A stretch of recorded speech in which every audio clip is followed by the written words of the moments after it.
My sister said that stole her dream, even though I just bought myself a beautiful handbag that I had wanted for a long time, and now she wants to sue me. Growing up, my sister Jessica and I couldn't have been more different. I'm Amanda, 34, the responsible one, or so everyone in the family says. Jessica, for years younger than me, was always the wild card, the one who could charm her way out of trouble. My parents doted on her, probably because she was the baby of the family, but I can't lie. Sometimes it felt like they turned a blind eye to her faults. In our family, gift-giving was practically a competitive sport. Birthdays, holidays, anniversaries, you name it, we went all out. Mom and Dad raised us to believe that gifts weren't just things. They were symbols of love and thoughtfulness. For me, it stuck. For Jessica, not so much. Jessica's gifts were another story. Every year, without fail, she'd hand me something cheap or thoughtless, a gag gift, a thrift store find, or something she claimed was quirky or funny. Once, she gave me a mug with "World's Okayest Sister" printed on it. The worst part? She'd act like it was hilarious, as if I should laugh along with her. But I didn't. I can still remember last Christmas. It had been a tough year for me. Work was stressful, and I'd just come out of a messy breakup. Jessica showed up at our parents' house, arms full of beautifully wrapped gifts, and I thought maybe, just maybe, she'd finally take things seriously. When it was my turn to open my gift, I unwrapped a tiny box and found a single sock. Not even a pair, just one. It had a cartoon avocado on it, and Jessica burst out laughing as if it were the funniest thing in the world. "Get it?" she said between giggles. "Because you're single now." My parents exchanged an awkward glance, but Jessica seemed oblivious to how cruel she was being. I forced a tight smile and mumbled thanks, but inside, I was seething. This wasn't just a one-time thing. Jessica's jokes always had a sharp edge, like she enjoyed making me feel small. I started to notice it wasn't just about the gifts. She had a way of cutting me down in front of others, too, with backhanded compliments or snide remarks disguised as humor. "Amanda's always been the smart one," she'd say, "but not everyone needs to be book smart, right?" Or, "Amanda's so organized. I could never keep my house that clean.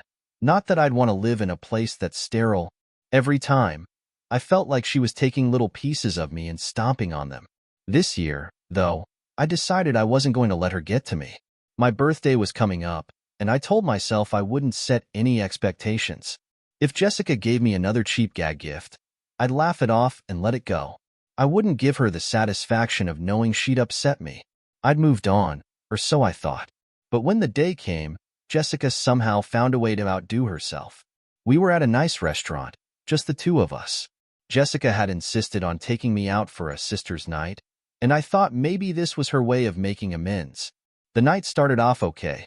She even complimented my dress, which was rare for her. When it came time for gifts, she slid a small box across the table with a sly smile. My heart sank. I already knew it wasn't going to be good. I opened the box to find a small keychain with a picture of a cartoon dumpster on fire.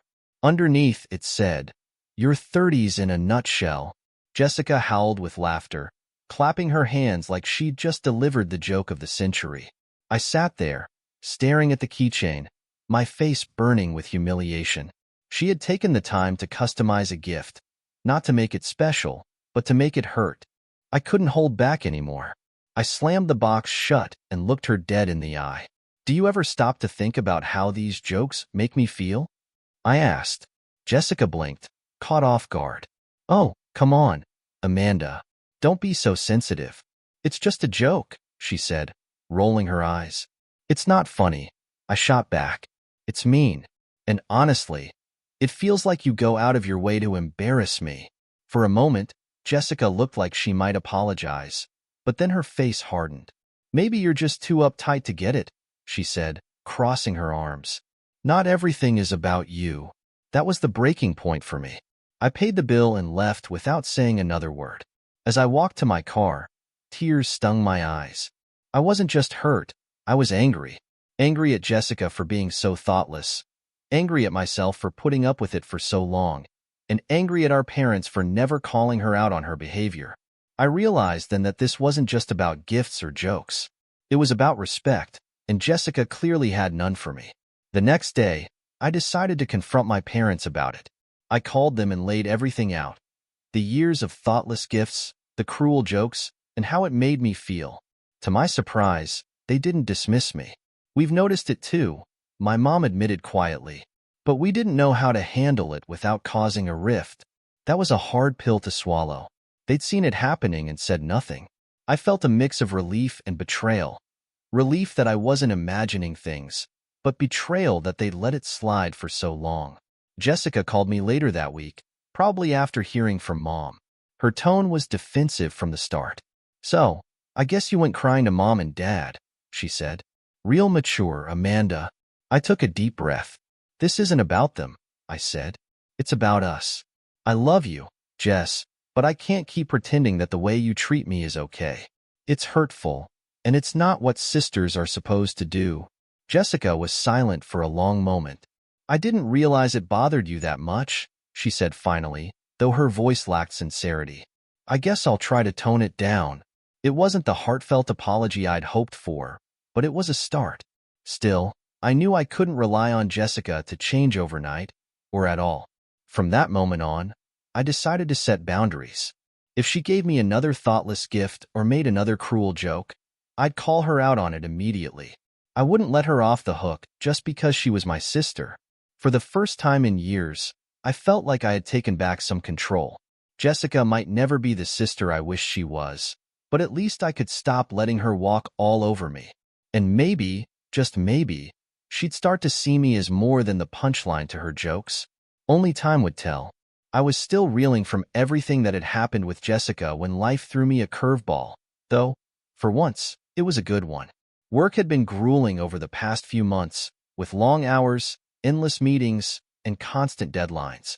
But all that stress finally paid off when I received a huge bonus. $25,000. It felt surreal seeing that number in my bank account. For a moment, I just stared at the screen, letting the reality of it sink in. I'd never had that kind of money all at once before. Sure, I had savings, but this felt different. This was a reward for my hard work, and I wanted to do something special with it. Something just for me. That's when I remembered the designer handbag. I'd seen it months ago, displayed in the window of an exclusive boutique downtown. Sleek, elegant, and utterly unattainable, or so I'd thought at the time. I joked to myself that it was the kind of bag someone like Jessica would obsess over, though she'd never actually save up for it. She was too busy buying the latest gadgets or trendy outfits to commit to something timeless. The thought of Jessica made me pause. She had been talking about that same handbag for years, but she'd never taken the plunge. Would buying it stir up drama? Probably. But for once, I didn't care. This wasn't about her. It was about me. I wanted it, and I'd earned it. So, I did it. I walked into that boutique, handed over my credit card, and left with a shopping bag containing what felt like a small piece of luxury and freedom. When I got home, I couldn't resist admiring it in the mirror. It was perfect, everything I'd hoped for. I took a picture and sent it to my best friend, Clara. Clara had been my rock through so many ups and downs, especially when it came to Jessica. She texted back immediately, telling me it was gorgeous and that I deserved it. That simple validation made me feel even better about my decision. But I knew that the real test would come when Jessica found out. It didn't take long. Jessica and I were supposed to meet for lunch a few days later. I debated whether to bring the bag or not, but in the end, I decided to. Why should I hide something I was proud of? As soon as Jessica spotted me walking into the cafe, her eyes zeroed in on the bag. Her smile froze, and for a second, I thought she might actually explode. "You bought the bag," she said flatly, her voice devoid of the usual teasing lilt. "The bag I've been talking about forever." I nodded, trying to keep my tone light. "Yeah, I did. I got a big bonus at work and decided to treat myself." Jessica didn't even pretend to be happy for me. She crossed her arms and leaned back in her chair, glaring at me like I'd committed some unforgivable crime. "You know I've wanted that bag for years," she snapped. "You don't even care about stuff like this. Why would you buy it?"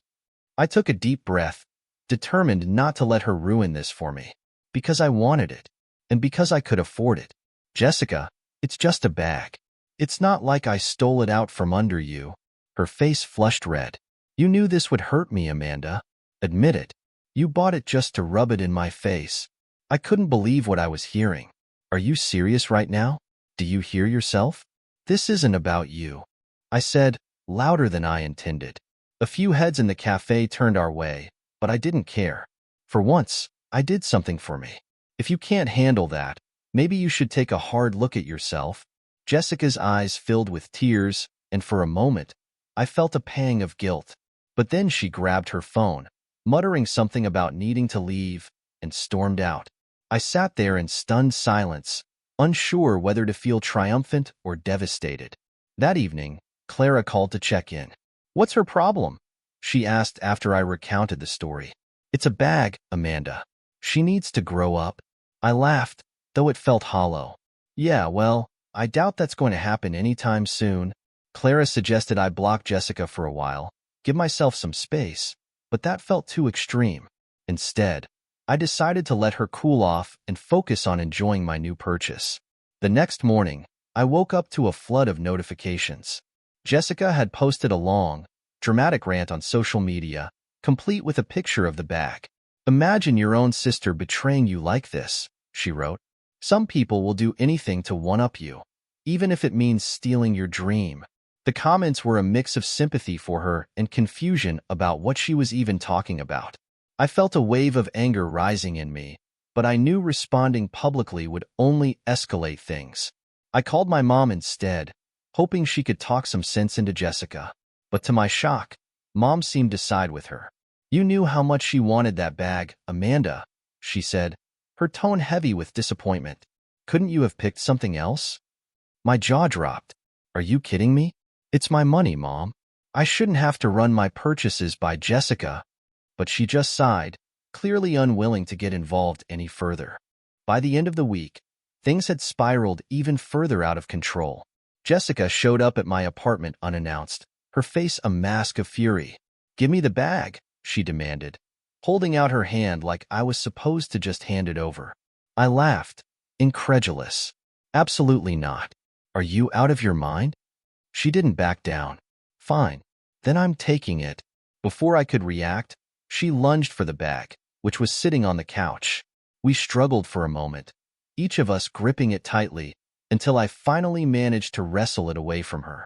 Get out, I yelled, pointing to the door. I mean it, Jessica. Leave, or I'm calling the police. She glared at me, her chest heaving, but eventually she stormed out, slamming the door behind her. I sank onto the couch, clutching the bag like it was some kind of trophy. It wasn't about the bag anymore. It was about standing up for myself, for once refusing to let Jessica bulldoze me. But as the adrenaline wore off, I felt a pang of sadness. How had it come to this? The next day, Clara convinced me to file a report, just in case Jessica tried something else. Better safe than sorry, she said. She's clearly not thinking straight. I hated that it had come to this, but I knew she was right. For weeks, Jessica and I didn't speak. Part of me hoped she'd apologize, but deep down, I knew better. Instead, she doubled down, telling anyone who would listen that I was a selfish, heartless sister who cared more about material things than family. It hurt, but I refused to let her guilt trip me into giving in. Eventually, the drama died down, though our relationship was never quite the same. I kept the bag, not because I needed it, but because it had become a symbol of something much bigger. It was a reminder that I was allowed to put myself first sometimes, even if it meant upsetting someone else. And if Jessica couldn't understand that, well, that was her problem, not mine. It started with a phone call. Jessica's voice was sharp and cold, the way it got when she felt slighted. So, I heard you bought the bag, she said without even saying hello. I knew this was coming, but I wasn't prepared for just how angry she sounded. Yes, I did. I replied evenly, trying to keep my cool. It was a reward for myself. I worked hard for it. Jessica let out a bitter laugh. Oh, come on, Amanda. Don't play dumb. You knew how much I've wanted that bag. You bought it just to spite me. I rolled my eyes, thankful she couldn't see me. Jessica, that's ridiculous. It's not like I stole it from you. You've had years to buy it. If it mattered that much, you would have gotten it already. That seemed to set her off. You don't even care about stuff like this. You're not even into fashion. This was my dream, Amanda. Mine. And you took it from me. For a moment, I was too stunned to respond. The sheer entitlement in her voice left me speechless. Finally, I said, Jessica, it's just a bag. I didn't buy it to hurt you. I bought it because I wanted it, and because I could. End of story. But, of course, it wasn't the end of the story. Jessica hung up on me, but that was just the beginning. She didn't stew quietly, or let it go like a normal person might. No, Jessica had to make it a full-blown family crisis. The next day, I got a call from my mom. Amanda, she began, her tone already heavy with disappointment. Jessica called me. She's very upset about the handbag. I figured she would be, I said, bracing myself. Mom sighed. You know how much she's always wanted that bag. Was it really necessary for you to buy it? Your sister's. You should have thought about how this would make her feel. I felt my blood boiling. Mom, I'm not responsible for Jessica's feelings. I didn't do anything wrong. It's my money, and I bought something I wanted. That's it. Well, she said, maybe you could give it to her. For the sake of peace in the family. That was the last straw. You're kidding me, right? You want me to give her the bag I bought with my hard-earned money just because she's throwing a tantrum? No, absolutely not. Think about it, Amanda, Mom said, her voice calm but firm. It's not worth ruining your relationship with your sister over a bag. But I had thought about it, and I wasn't budging. Later that day, Dad called, clearly roped into the drama by Mom and Jessica. Amanda, he started, his tone more conciliatory. Look, I get it. You earned that money, and you deserve to spend it however you want. But Jessica's feeling hurt. Maybe you could find a way to make it up to her. I groaned. Dad, I'm not giving her the bag. This isn't about the bag. This is about Jessica thinking she's entitled to whatever she wants, and I'm not feeding into that. He hesitated. I understand where you're coming from, but this is your sister. Family is important. I know that, Dad, I said, softening slightly. But Jessica doesn't get to guilt-trip me into giving her what she wants just because she's upset. It's not fair. The conversation ended there, but the pressure from my parents didn't.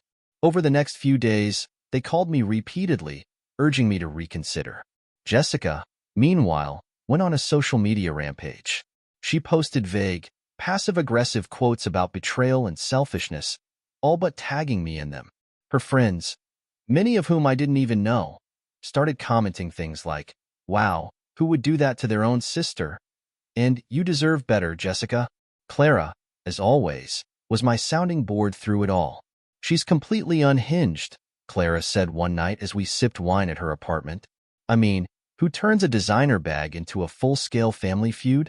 It's not even about the bag, I said, venting my frustration. It's about control. She can't stand that I did something for myself without considering how it would affect her. Clara nodded. You're absolutely right. And don't let your parents guilt you into giving in. This is Jessica's problem, not yours.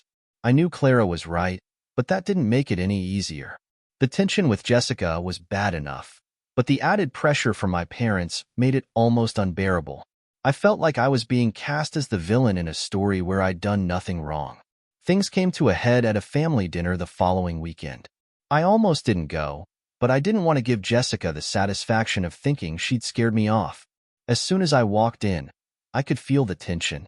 Jessica was sitting at the table, her arms crossed, glaring at me like I'd committed some heinous crime. Mom and Dad exchanged nervous glances, clearly bracing for a confrontation.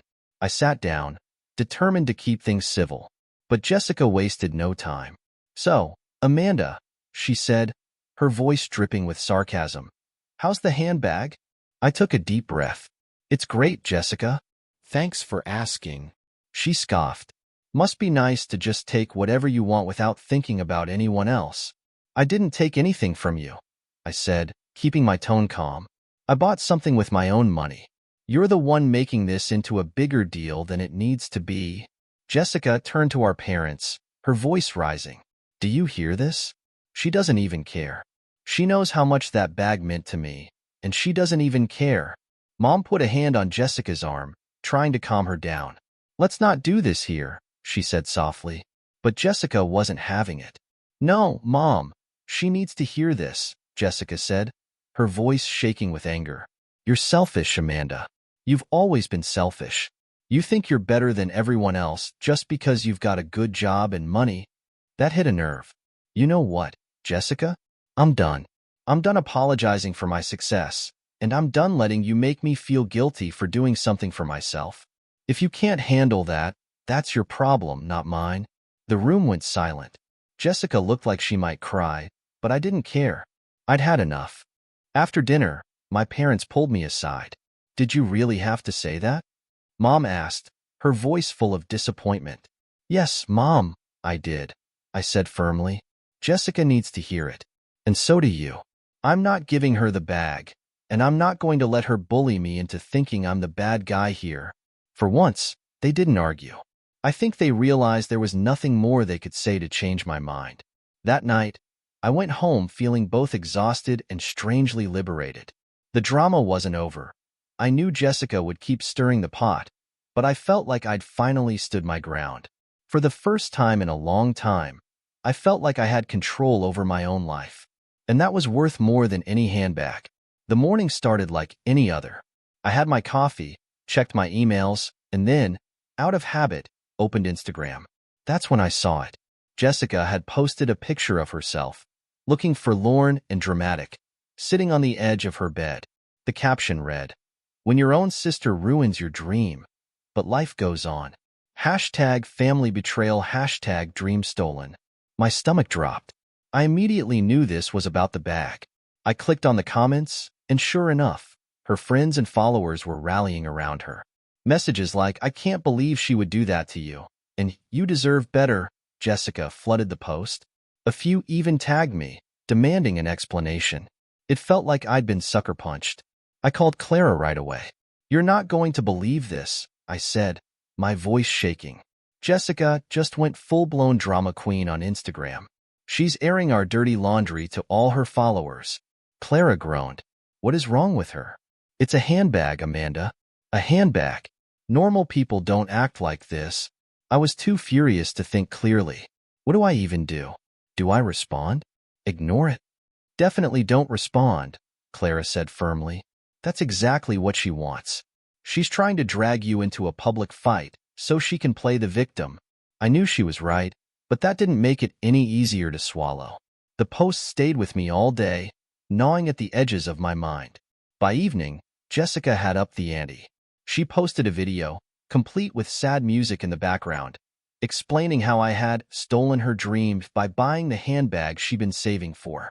Her voice wavered as she spoke, her eyes wide and teary. "I just never thought my own sister would do something like this," she said, shaking her head for emphasis. "It's not about the bag. It's about the principle." I nearly threw my phone across the room. The nerve of her, acting like she'd been wronged when she was the one blowing this out of proportion. But it didn't stop there. At the end of the video, Jessica announced that she had started a crowdfunding campaign to raise $5,000 to buy the bag for herself. "If you've ever had a dream taken away from you," she said, looking directly into the camera, "please consider helping me reclaim mine." I couldn't believe what I was seeing. This wasn't just petty, it was unhinged. And the worst part? People were donating. Within hours, she'd raised several $100s. I felt a mix of anger, disbelief, and, strangely, embarrassment. This was my sister, and she was making a spectacle out of something so trivial. By the next morning, the campaign had gained traction. Jessica's video had been shared by a few minor influencers, and the donations kept rolling in. I decided to call my mom, hoping she'd finally step in and put a stop to this madness. "Mom, have you seen what Jessica's doing?" I asked, trying to keep my voice calm. "Yes," she said, sighing heavily. "I saw the video. It's a lot." "A lot? Mom, it's insane. She's turning this into a public circus, and now people are actually giving her money. You need to talk to her." "I've tried," Mom said, her voice weary. "But she's so upset. She really feels like you hurt her, Amanda." I couldn't believe what I was hearing. "Hurt her? Mom, she's manipulating everyone into thinking she's the victim, and you're just letting her get away with it." "I don't know what you want me to do," Mom said, sounding exasperated. She's an adult. I can't control her. I hung up, feeling more alone than ever. Jessica wasn't just attacking me. She was dragging our whole family into her ridiculous drama. And the more attention she got, the bolder she became. By the end of the week, she'd reached her goal. She posted a triumphant update, thanking her amazing supporters for helping her turn a negative into a positive. In the video, she unboxed the handbag, holding it up like a trophy. "Dreams do come true," she said with a smug smile. I wanted to scream. This wasn't just about the bag anymore. It was about the way Jessica always managed to twist every situation to make herself look like the victim and me the villain. And now she had an army of strangers backing her up. The fallout was immediate. People started messaging me directly, accusing me of being selfish and cruel. "How could you do that to your own sister?" one person wrote. "You should be ashamed of yourself." Another said, "No wonder she had to turn to strangers for help. You're clearly heartless." I couldn't believe how quickly the narrative had turned against me. Clara, as always, was my voice of reason. "You need to block her," she said firmly. "Block her friends, block anyone who's coming after you. You don't owe these people anything." "I know," I said, my voice shaky, "but it feels so unfair. She's lying about me, and I can't even defend myself." "That's exactly why you shouldn't engage," Clara said. "If you try to defend yourself, you'll just add fuel to the fire. Let her have her little moment. Eventually, people will move on." I took her advice and blocked Jessica on every platform. But the damage was done. My parents were still on Jessica's side, even after I showed them the nasty messages I'd been receiving. "You have to understand how she feels," Mom said. "She felt like you betrayed her." "And what about how I feel?" I snapped. "Do I not matter at all?" "Of course you matter," Dad said, trying to mediate. "But Jessica's more sensitive than you are. You've always been stronger, Amanda. Maybe you could try being the bigger person." That was their answer to everything. Be the bigger person. It was code for, give Jessica what she wants so she stops making a scene. But I was done playing that role. I wasn't going to let her manipulate me, or anyone else, into feeling sorry for her. Over the next few weeks, the drama slowly started to fade. Jessica moved on to her next obsession, and the donations dried up. But the damage to our relationship was irreversible. I couldn't look at her the same way, knowing how far she was willing to go to make me look like the bad guy. In the end, I kept my bag and my dignity, but it came at a cost. Jessica had turned a small disagreement into a full-blown public spectacle, and there was no going back from that. I didn't know if we'd ever repair our relationship, but for now, I was content keeping my distance. Sometimes, you have to let people show you who they really are, and believe them when they do. It was supposed to be a pleasant family dinner, the kind where everyone catches up on their lives and pretends, just for a couple of hours, that everything is fine. I should have known better. The moment Jessica walked through the door, I could feel the tension radiating off her. She didn't even look at me as she kissed Mom on the cheek and sat down at the table. The rest of us were already there: Dad, my Aunt Linda, and Clara, who had been invited at the last minute as a buffer because even Mom knew things were still raw between Jessica and me. Clara and I had grown up together, and she was practically part of the family, which made her a natural ally in situations like these. But tonight, even Clara's presence couldn't shield me from what was coming. Dinner started off awkward but manageable. Jessica kept the conversation focused on herself, as usual, talking about a new work project and some exciting opportunities she couldn't go into detail about. I smiled politely, keeping my responses short. I wasn't about to give her an opening to drag me into another fight. But as the meal progressed, I could tell she was building up to something. It began with a sigh. A long, dramatic sigh that made everyone stop eating and look at her. "I just don't understand," she said, her voice trembling. "Why some people feel the need to be so oppressive, even to their own family." Aunt Linda frowned. "What do you mean, sweetie?" Jessica glanced at me, her eyes brimming with tears.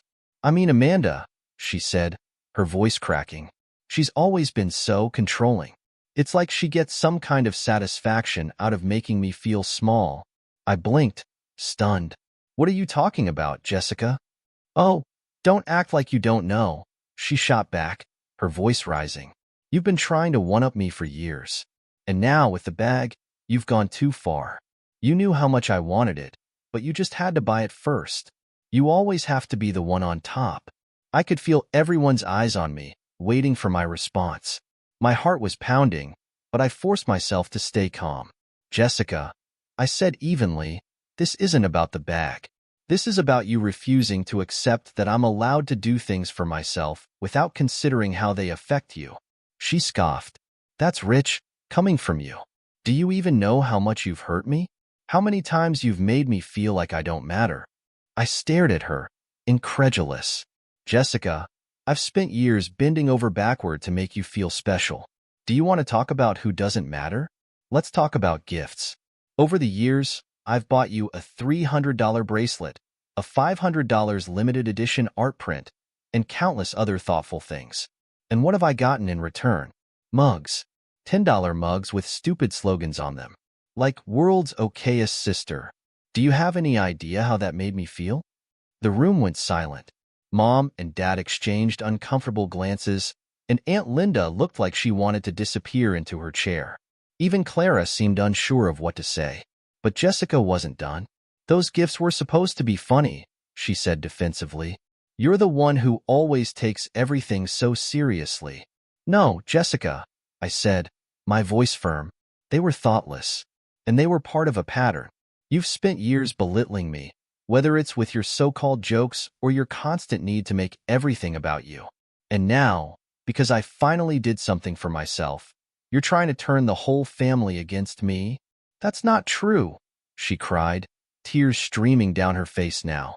You've always been the favorite. Mom and Dad have always treated you like you're better than me, and now you're rubbing it in my face.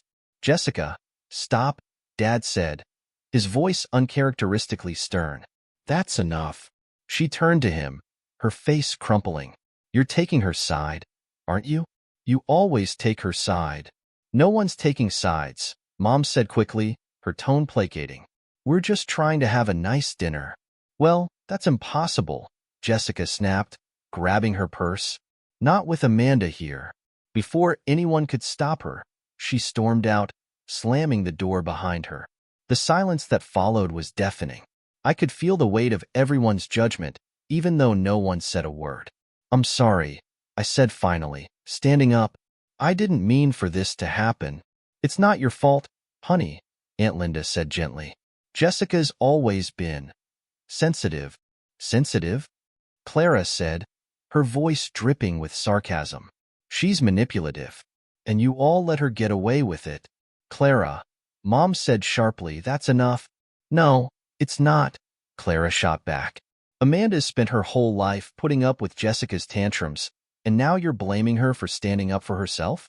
That's not fair. Clara, I said softly, putting a hand on her arm. It's okay. But it wasn't okay. The rest of the evening passed in a blur, with everyone pretending that nothing had happened. I barely touched my dessert, and by the time I left, I felt more exhausted than ever. When I got home, I found a text from Jessica waiting for me. Congratulations, it read. You've officially destroyed this family. I didn't respond. There was nothing I could say that would make her see reason. All I could do was hope that, eventually, she'd grow up and realize that the world didn't revolve around her. But deep down, I knew that was unlikely. Jessica had always been this way, and no amount of logic or patience was going to change that. For the first time, I allowed myself to consider the possibility that our relationship might never recover. It was a painful thought, but also a liberating one. I couldn't keep sacrificing my happiness to keep the peace. If Jessica wanted to burn bridges, that was her choice. All I could do was walk away and let her deal with the consequences. The tension in my life was at an all-time high. Jessica's drama over the bag had turned into an ongoing nightmare, one that seemed impossible to escape. Every time I thought it might blow over, she found a way to drag it back into the spotlight. She was relentless. And now, it wasn't just Jessica. Our parents, some family friends, even distant relatives, all seemed to have an opinion on the matter. Somehow, my decision to treat myself had spiraled into a full-blown family crisis. It started with Mom, as it always did. She called me one evening while I was trying to relax after work. "Amanda," she began, her tone heavy with that familiar mix of guilt and obligation she used whenever she wanted me to do something. "Have you thought about just giving the bag to Jessica? It would mean so much to her." I sighed, gripping the phone tighter. "Mom, we've had this conversation already. The answer is no. I bought that bag with my own money. I'm not giving it to her." "But Amanda," she said, her voice soft and pleading, "she's your sister. Don't you think it's worth it to keep the peace?" I'd had enough. "Mom, let me ask you something. If the roles were reversed, would you be asking Jessica to give me the bag?" There was a long pause. "That's different," she said finally. "No, it's not," I shot back. "Jessica is throwing a tantrum because she didn't get her way, and you're enabling her. I'm not going to reward her bad behavior." Mom sighed again, clearly frustrated. "I just don't want to see this tear our family apart." "Neither do I said, trying to keep my voice steady. "But that's not on me, Mom. It's on Jessica." The calls didn't stop with Mom. Dad tried his hand at reasoning with me, though his approach was more subtle. "You know your sister can be a bit dramatic," he said during one of our weekly check-ins. "Maybe if you just talk to her, this could all blow over."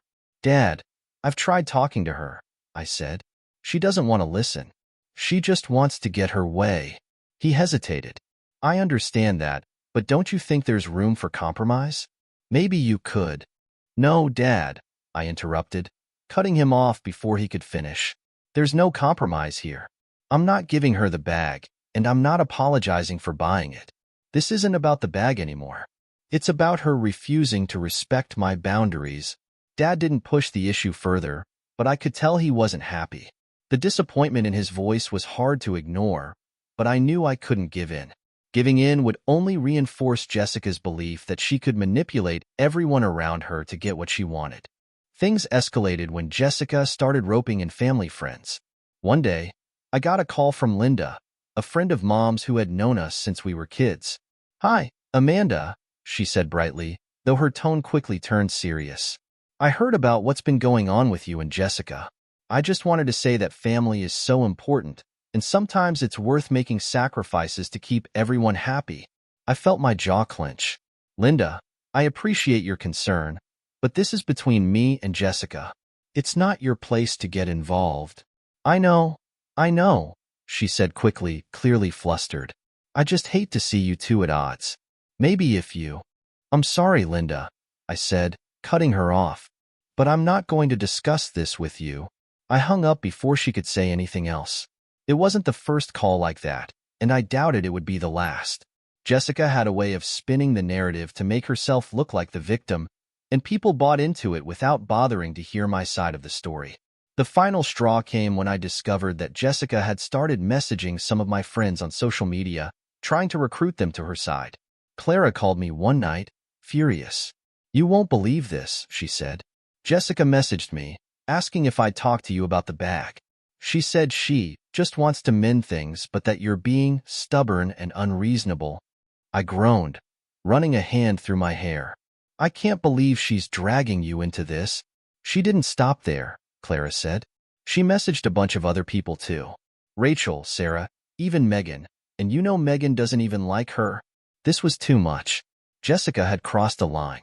It was one thing to involve family, but going after my friends was a step too far. That's when I decided to block her on every platform. Instagram, Facebook, WhatsApp, you name it.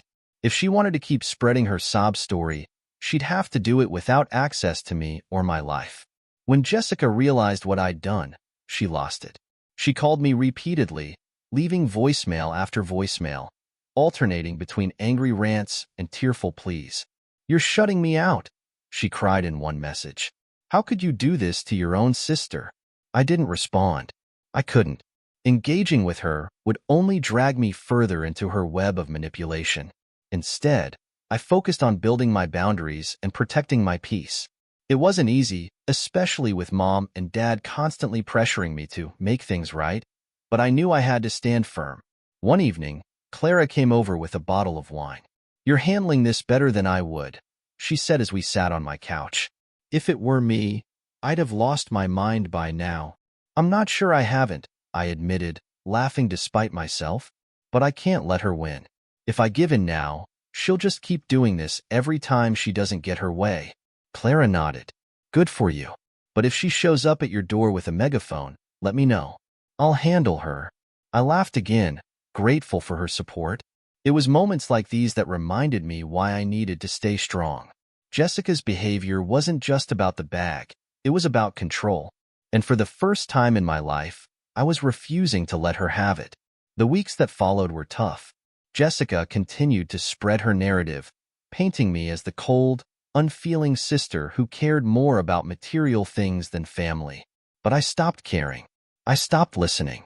For the first time, I felt free from her constant need for attention and validation. Blocking Jessica wasn't the end of the story. It was just the beginning. It was the start of me reclaiming my life, my peace, and my sense of self-worth. And no handbag, no matter how expensive, could compare to that. The weeks that followed Jessica's social media campaign were a strange mixture of chaos and quiet. Blocking her had been a relief, but it hadn't stopped the ripple effects of her dramatic video and crowdfunding attempt. I couldn't see her posts anymore, but Clara and a few other friends still occasionally sent me screenshots or updates, mostly to mock how ridiculous it had all become. The crowdfunding campaign was one of the more baffling aspects of it all. Jessica had framed it as her way to reclaim a stolen dream, but it quickly became clear that her sob story didn't have the universal appeal she thought it would.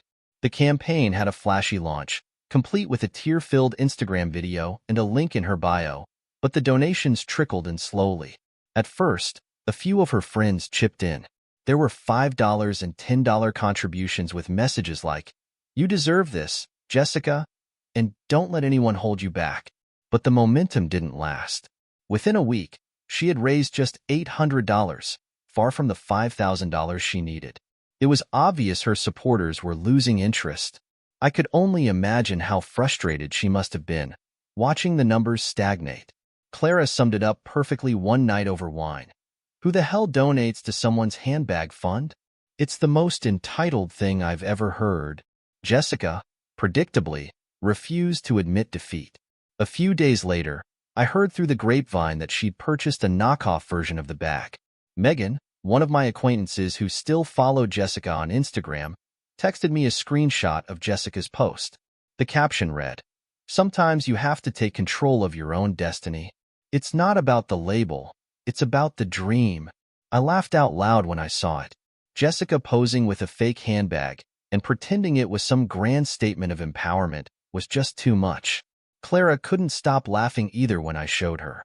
"She's really committed to the bit, isn't she?" she said, wiping tears of laughter from her eyes. "She's like the Beyoncé of petty." But the saga didn't end there. Jessica's knockoff bag became a running joke in our extended family, though no one dared say it to her face. At one point, Aunt Linda leaned over to me at a family barbecue and whispered, "You know it's fake, right? She's not fooling anyone."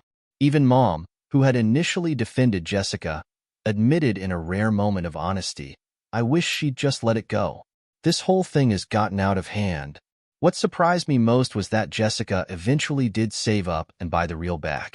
It took her months, but one day she posted a triumphant picture holding the authentic designer handbag, her smile wide and smug.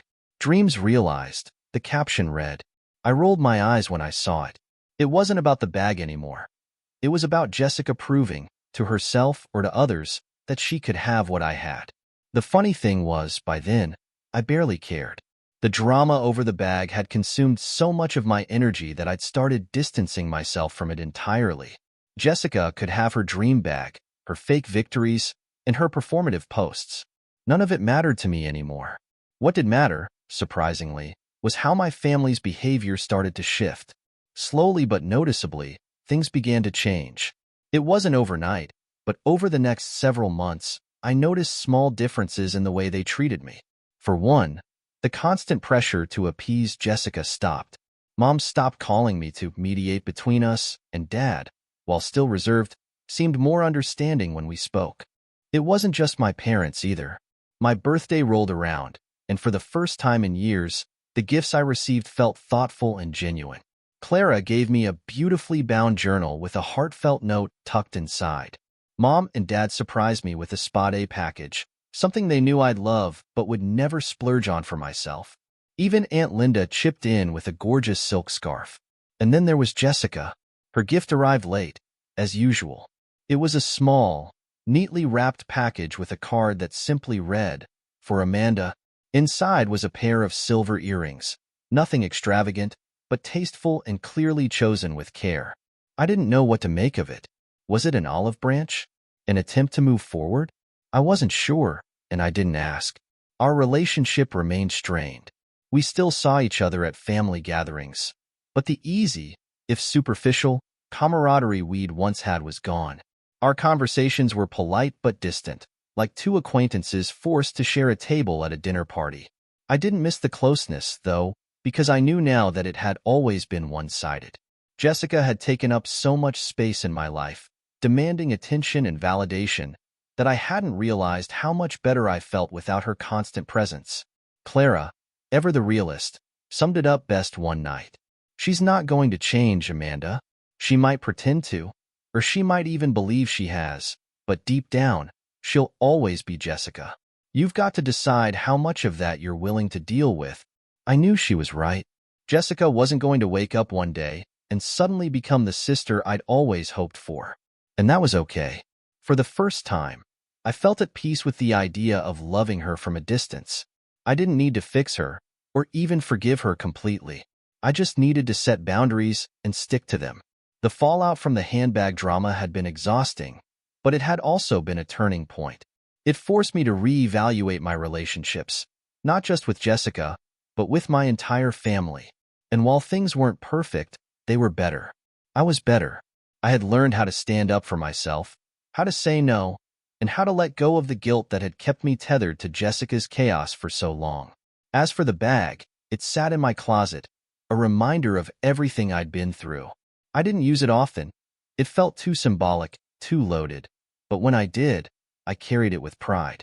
Not because it was a designer piece, but because it represented something much bigger. The moment I finally chose myself,